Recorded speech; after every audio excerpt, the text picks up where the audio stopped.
ఇస్రో చరిత్రలో మరో సరికొత్త అధ్యాయం మొదలైంది. నెల్లూరు జిల్లా శ్రీహరికోటలోని సతీష్ ధవన్ స్పేస్ సెంటర్ నుంచి తొలిసారిగా ప్రైవేట్ ఉపగ్రహ రాకెట్ ప్రయోగం చేపట్టనుంది ఇస్రో. రేపు ఉదయం 11:30 విక్రమ్-1 అనే ప్రైవేట్ ఉపగ్రహ రాకెట్ను ఇస్రో శాస్త్రవేత్తలు నింగిలోకి పంపించనున్నారు. ఉదయం 6 గంటలకు కౌంట్ డౌన్ ప్రారంభమై సుమారు 5:30 పాటు కొనసాగనుంది. ఇస్రో చరిత్రలో ఇది తొలి ప్రైవేట్ ఉపగ్రహ రాకెట్ ప్రయోగం. హైదరాబాద్కు చెందిన స్కై రూట్ ఏరోస్పేస్ అనే ప్రైవేటు సంస్థ ఆధ్వర్యంలో రాకెట్ రూపొందించారు. దీనిని విక్రమ్-1 ద్వారా కక్షలోకి ప్రవేశపెట్టనున్నారు. దీని ద్వారా మిషన్ ఎంబ్రేస్ అనే ప్రత్యేక పేలోడ్, మరో 3 చిన్న ఉపగ్రహాలు ఆర్బిట్లోకి ప్రవేశించనున్నాయి. కాస్మో స్పేస్ సంస్థ సాంకేతికతతో అభివృద్ధి చేసిన పేలోడ్ కక్షలో సాఫ్ట్ రోబోటిక్ క్యాప్చర్ అనే సాంకేతికతను ప్రదర్శిస్తోందని శాస్త్రవేత్తలు చెబుతున్నారు.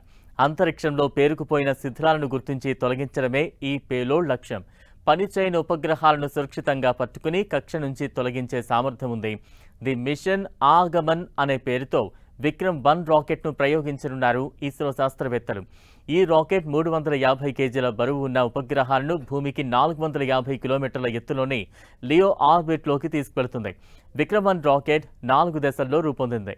మొదటి 3 దశలు ఘన ఇంధనంతో, 4వ దశ ద్రవ ఇంధనంతో మండుతుంది. ప్రతి దశ 80 సెకండ్ల నుంచి 100 సెకండ్ల వరకు ఉంటుంది. దేశీయంగా అభివృద్ధి చేసిన 3D ప్రింటెడ్ ఇంజన్లు, ఘన ఇంధన బూస్టర్లతో రాకెట్ పనిచేయనుంది.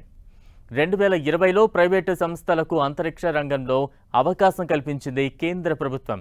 దీంతో భారత్కు చెందిన స్టార్టప్ సంస్థలు రాకెట్లు, ఉపగ్రహాలు, అంతరిక్ష సాంకేతికత అభివృద్ధిలో ముందడుగు వేస్తున్నాయి. ఇస్రో సహకారంతో ప్రైవేటు సంస్థ స్వయంగా రూపొందించిన రాకెట్ను కక్షలోకి పంపించడం ఇస్రో చరిత్రలో ఓ మైలురాయిగా నిలవనుంది.